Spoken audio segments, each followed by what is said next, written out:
Assalamualaikum warahmatullahi wabarakatuh. Sebelumnya perkenalkan nama saya Muhammad Alfian Alfarisi, NIM D600190058. Di sini saya akan mempresentasikan mengenai aplikasi metode break even point. Salah satu tugas dari analisis estimasi biaya.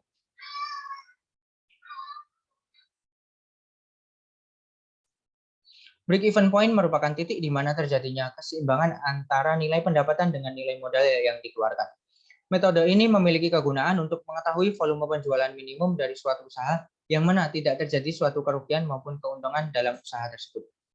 Break even point memiliki beberapa manfaat, di antaranya yaitu yang pertama, memberikan nilai investasi yang tepat sehingga dapat mengimbangi biaya produksi di awal. Yang kedua yaitu mengetahui nilai jual beli saham, perencanaan anggaran, dan proyeksi keuangan perusahaan.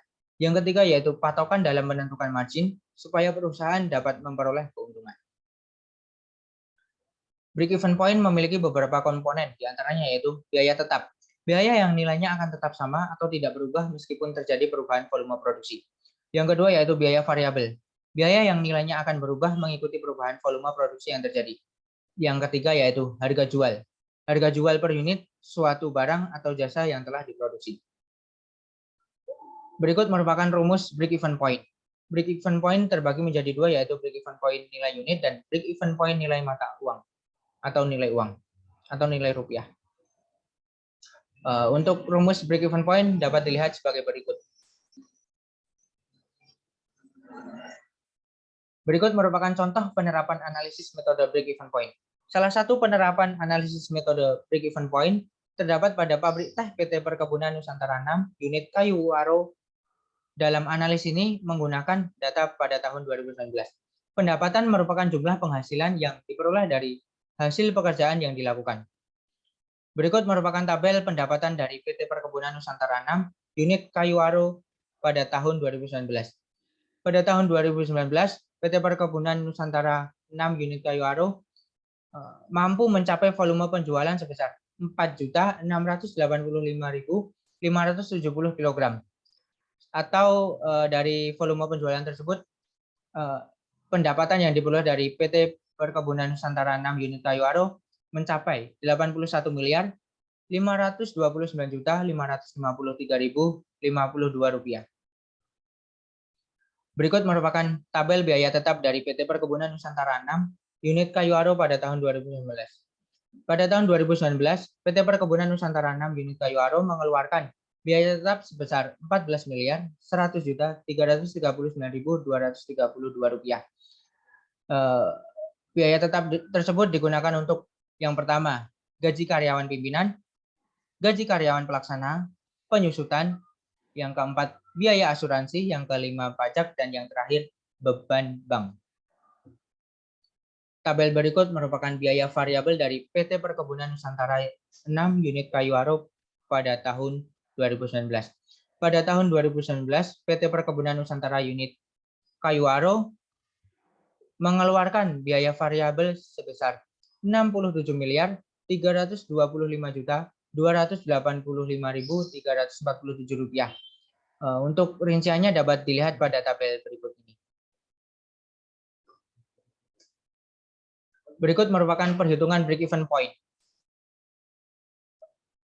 Dari data-data di atas diperoleh yaitu biaya variabel per unit didapatkan Rp20.491. Harga jual per unit diperoleh yaitu Rp17.400. Margin kontribusi per unit diperoleh yaitu Rp3.091.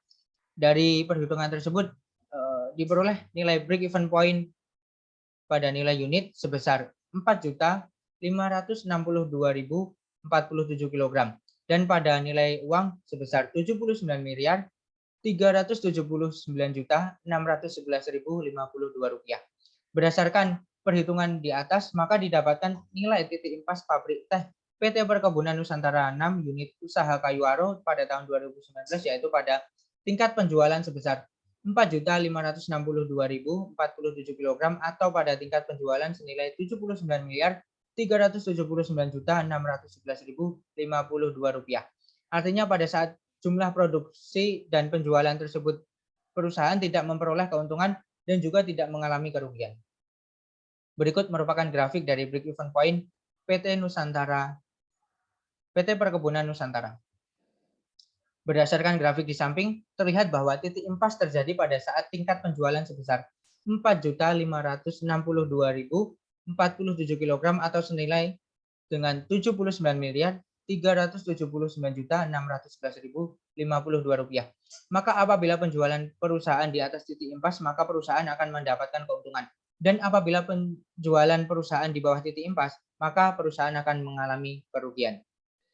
Apabila nilai titik impas ini dihubungkan dengan volume penjualan pada tahun 2019, maka dapat terlihat bahwa volume penjualan pada tahun 2019 nilainya lebih tinggi, yaitu sebesar 3% jika dibanding dengan penjualan pada tingkat titik impas. Jika dibandingkan dengan realisasi volume penjualan pada tahun 2019 sebesar 4.685.570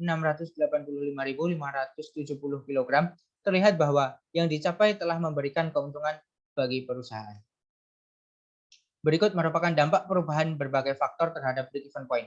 Perubahan harga jual per unit terhadap break-even point. Analisis break-even point menggunakan asumsi bahwa harga jual per unit konstan. Apabila harga jual per unit naik, maka memiliki dampak yang menguntungkan karena break-even point-nya akan turun. Dampak dalam grafik break-even point, titik break-even-nya akan bergeser ke kiri, yang mana memiliki arti yaitu untuk tercapainya break-even point cukup diperlukan kuantitas yang lebih sedikit atau lebih kecil. Begitu juga sebaliknya. Yang kedua yaitu perubahan biaya variabel per unit terhadap break-even point. Apabila biaya variabel naik, maka break-even point juga akan mengalami kenaikan. Begitu juga sebaliknya. Dan yang ketiga yaitu perubahan biaya tetap terhadap break-even point. Apabila biaya tetap naik, maka break-even point juga akan mengalami kenaikan. Begitu juga sebaliknya. Dan yang terakhir yaitu perubahan sales mix terhadap break-even point. Dalam asumsi disebutkan bahwa perusahaan hanya menghasilkan satu macam produk dan bila menghasilkan lebih dari satu macam produk, maka tidak boleh ada perubahan dalam sales mix-nya.